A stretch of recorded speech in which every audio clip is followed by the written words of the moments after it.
Alors bonjour à tous, donc je me retrouve au Festival de l'Oiseau 2013, donc on est à Ville, dans la baie de Somme, et je suis donc avec Frédéric Coutelier. Salut Frédéric. Salut Sébastien. Donc Frédéric, photographe belge, qui expose, qui a déjà exposé dans d'autres festivals, et puis qui se retrouve cette année donc avec une exposition de combien de photos tu as? Alors ici on a une vingtaine de photos dans toute l'allée. Vingtaine de photos. Alors est-ce que tu as sélectionné un thème particulier, ou est-ce que c'est plus du portfolio avec un petit peu de tout ce que tu sais faire? Ben donc ici moi je fais essentiellement les oiseaux et donc c'est ici les oiseaux d'Europe essentiellement quoi, donc un peu de tout. Alors ça représente combien d'années plus ou moins toutes ces photos? Ben, la plus ancienne est de 2005 et la plus récente que j'ai mis ici a été faite au mois d'avril 2013, donc c'est vraiment étalé sur la durée et j'essaye à chaque exposition d'ajouter 2-3 petites nouveautés. Comment tu fais? Tiens, une question. Comment tu fais pour sélectionner bon, des photos, t'en fais des dizaines, des centaines. Comment tu dis, je vais mettre celle-ci plutôt qu'une autre? Est-ce que c'est selon ce que les gens te disent dans les expositions auxquelles tu es déjà passé? Ou est-ce que c'est toi qui dis, tiens, j'ai envie de mettre celle-ci, c'est un coup de cœur, alors je vais la présenter cette année? Oui, je fonctionne un petit peu au coup de cœur, je regarde aussi sur les forums ou quoi, une photo qui plaît bien aux autres photographes, et si elle leur plaît bien, je pense qu'elle plaira bien au public, et puis après aussi un petit peu ma sélection personnelle.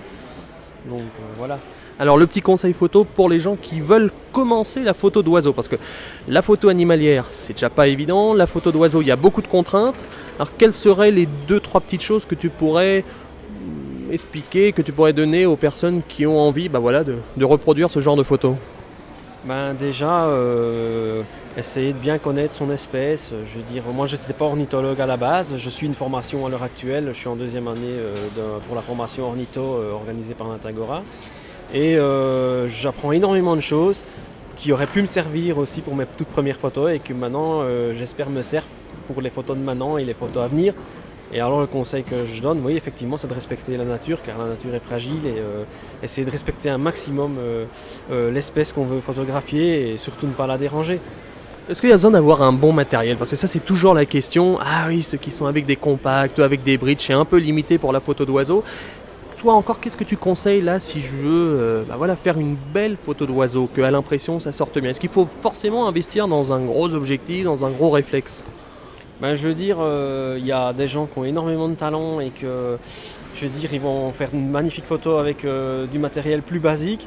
Je veux dire, le matériel ne fait que aider un photographe qui aura du talent. Donc, je veux dire, moi je conseille quand même je conseille quand même le réflexe, même un entrée de gamme. Alors privilégier l'objectif et une focale fixe, genre un 300 f4, peut-être de chez Sigma, pas forcément un Canon ou un Nikon, ça dépend des prix aussi. Mais si on a un petit budget, un réflexe d'entrée de gamme et déjà un 300 mm, il y a déjà moyen de faire de merveilleuses choses, déjà ne fût-ce que dans son jardin. Très juste. Alors, bon, comme tu le disais, il y a une vingtaine de photos. Moi, celle que j'ai la plus appréciée, celle qui m'a marqué, c'est celle-ci. Alors, je vais te demander un peu de nous l'expliquer. Alors, on la voit un petit peu par ici. Alors, voilà, dis-moi, tu étais derrière l'objectif, qu'est-ce que tu as fait? Déjà, j'étais dans une tour à 15 mètres de haut, dans les affûts de Ben Smaté en Hongrie, que beaucoup de photographes connaissent maintenant, les gens connaissent moins. Donc c'est une photo effectivement avec une lumière rasante. Et effectivement, j'ai voulu composer plus large parce qu'on essaye toujours de faire des beaux plans serrés des oiseaux. Et ici, j'ai voulu faire une composition plus aérée. Et manifestement, ça marche, les gens aiment bien. C'est pour ça d'ailleurs qu'elle est en plus grand que les autres.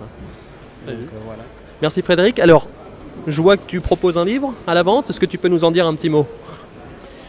C'est le livre qui reprend effectivement toute je vais dire un peu ma carrière entre guillemets photographique. Ça n'a pas été édité par un éditeur, donc je l'ai fait un petit peu au compte-gouttes comme ça, quoi. Mais c'est un peu un petit portfolio qui raconte un peu tout ce qui est les oiseaux d'Europe, quoi. À quel prix? 40 €, parce que malheureusement je sais pas le faire moins cher, ça me coûte quasi ça, donc voilà quoi. Mais c'est un beau cadeau quand même. Merci Frédéric, donc j'espère que j'aurai le plaisir de te retrouver sur un autre festival, et puis ma foi, bon festival de l'oiseau. Merci Sébastien. Salut.